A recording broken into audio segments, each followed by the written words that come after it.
अस्सलाम वालेकुम नाज़रीन का मैं इस्लीम इवानू और हाजिर हूँ एक नई वीडियो लेके आपके सामने। नाज़रीन का राना सनाउल्लाह साहब जो हैं वो मुस्लिम लीग नून का अगर इनको चेहरा कहा जाए तो आप बिल्कुल बजा कहेंगे। इनका एक इंटरव्यू है नसीम ज़ारा के साथ। ये अंदर की जो है वो बातें करते रहते हैं अक्सर, और पुराने सियासतदान भी हैं, इनके साथ पीटीआई का लाख इख्तलाफ भी हो सकता है, लेकिन ये जो बातें कर रहे हैं इनसे आप इख्तलाफ नहीं कर पाएंगे। आप ज़रा वीडियो देखिए, फिर इसके ऊपर बात करते हैं। आपको क्या सबसे बड़ा पॉलिटिकल चैलेंज इस वक्त नजर आ रहा है, जिस कुर्सी पे आप बैठे हैं उस हवाले से? देखें, पॉलिटिकल चैलेंज जो है वो इस वक्त इस मुल्क की सियासत में एक ऐसी सियासी जमात का वजूद है जो सियासत पे यकीन नहीं रखती, जो जमहूरियत पे यकीन नहीं रखती, जो सियासत और जमहूरियत का जहाँ से आगाज़ होता है, जहाँ से बुनियाद होती है, वो डायलॉग है। वो डायलॉग पे यकीन नहीं रखती। वो अपने वजूद के अलावा किसी के वजूद को बर्दाश्त नहीं करती। वो किसी के साथ बैठने को तैयार नहीं है। वो किसी का वजूद बर्दाश्त करने को तैयार नहीं है। उस जमात और उस जमात के सरबराह की ये हरदर्मी, उसका ये एक ऐसा अंदाज़, यानी किसी घर में अगर एक फ़र्द जो है वो इस किस्म का रवैया बना ले, वो पूरे घर को डिस्टर्ब कर देता है जी। वो घर जो है वो इस काबिल नहीं रहता कि उसमें जो है वो रहा जाए। वो पूरे घर के सुकून को जो है वो तबाह कर देता है। तो अब आप मुझे बताएं कि एक ऐसी जमात जो है अगर वो इस मुल्क के सिस्टम में मौजूद है तो उससे बड़ा चैलेंज और क्या हो सकता है, और उसके होते हुए ये मुल्क जो है ये फिर किस तरह से अपने मसाइल पे काबू पा के आगे बढ़ सकता है। ठीक है जी, और यही कुछ जो है ये पिछले 10 साल से हो रहा है जी। अब आप अपनी सियासत को देखें, आप कह रहे हैं एक पार्टी जिसको सबसे ज्यादा वोट्स मिले हैं, आप कह रहे हैं जब तक वो पार्टी है तो ये नहीं हो सकता, तो आप चाह रहे हो पार्टी खत्म हो जाए, ये आप खत्म करना चाह रहे हैं पार्टी को। इसलिए मुझे ये समझ नहीं आई आपके अल्फाज की जो इस वक्त अदायगी है। मेरा ख्याल कि आप तो उनमें से हैं जो आप हमारे पास बिल्कुल मैं नहीं सुन ले ना। अगर आपने मेरी बात को आपने कंक्लूड किया है तो फिर मेरी सुन लें कि मैं क्या चाहता हूँ। मैं बिल्कुल ये नहीं चाहता कि पार्टी जो है वो ख़त्म की जाए।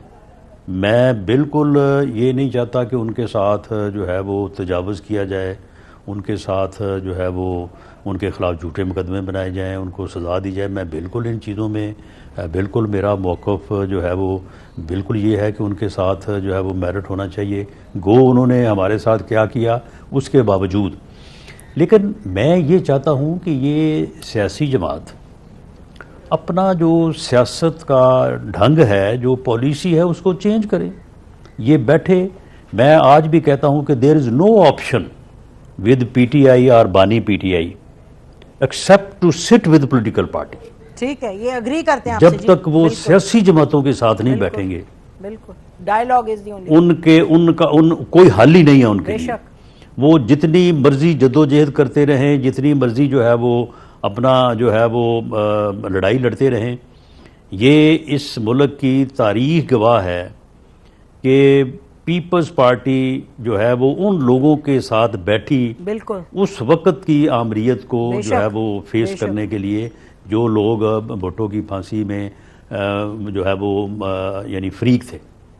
वो पार्टी जो उस वक्त भुट्टो की फांसी के हक में थी या उनके जो है वो मुखालिफ थी, उनको हुकूमत को गिराने वाली थी।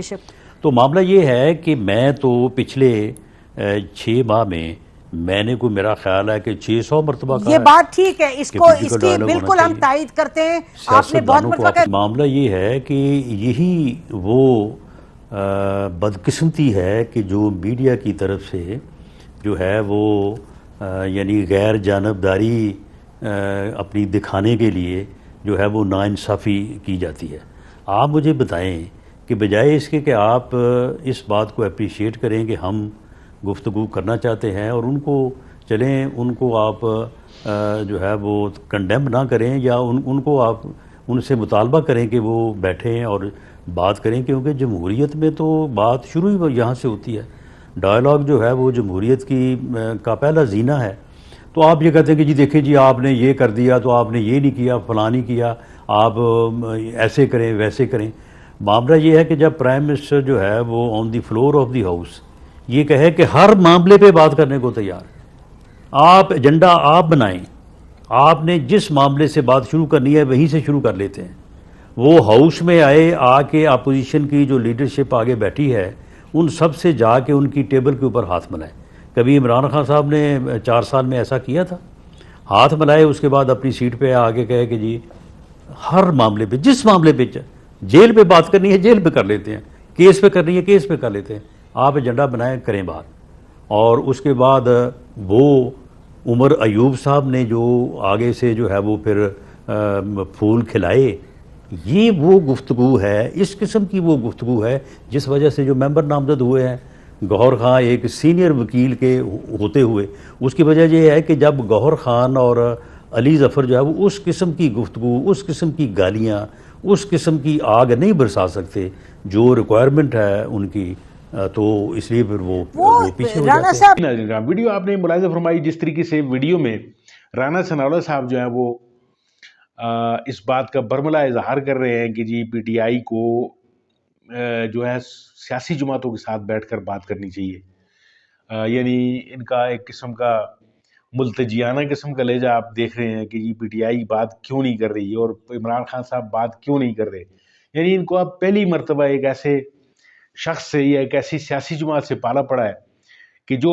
اصولوں پر سودے بازی کبھی بھی نہیں کریں گے، وہ مر جائیں گے لیکن اصولوں پر سودے بازی نہیں کریں گے۔ یہ پیپلز پارٹی کے اور دیگر ایم کیو ایم اور دوسری تیسری جماعتوں کے جو ہیں وہ یہ عادی لوگ تھے کہ ذرا سا ان کو دیوار سے لگائیں گے اور وہ تھر تھر کانپنا شروع کر دیں گے اور پھر وہ سمجھوتے کی طرف آئیں گے اور پھر ہم اپنی شرائط پر ان کے ساتھ سمجھوتا کریں گے، اور کبھی ان کی باری اور کبھی ان کی باری اور پھر یہ باریوں پہ باری، اور پاکستان اسی طرح چلتا رہا ناظرین کا۔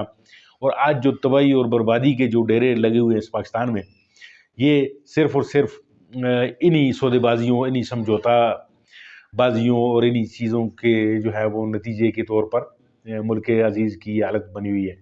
تو عمران خان صاحب جو ہیں وہ اب اصولوں پہ سودے بازی نہیں کر رہے، تو عمران خان تو ان کے جو اپوننٹ ہیں رانا ثناءاللہ سمیت، وہ اس بات پہ بڑے پریشان نظر آتے ہیں، بڑے غصے میں نظر آتے ہیں کہ یہ لوگ کیوں نہیں ہماری بات سن رہے اور کیوں ہمارے ساتھ یہ بیٹھ کر جو ہے وہ بات نہیں کرتے اور سودے بازی نہیں کرتے۔ یعنی ان کا مقصد یہ ہے کہ یہ بیٹھیں اور یہ احتجاج کی سیاست چھوڑ دیں، ہمیں 5 سال پورے کرنے دیں، ہم اپنے ان 5 سالوں میں ملک کا جتنا بیڑا غرق کرنا ہے ہم نے کریں، اور پھر اس کے بعد ہم پھر اگلے 5 سالے کے لیے انتظار کریں گے اور پھر کوئی دوسری کوئی ترکیب آزما کے پھر ان کے ساتھ دھوکہ کریں گے۔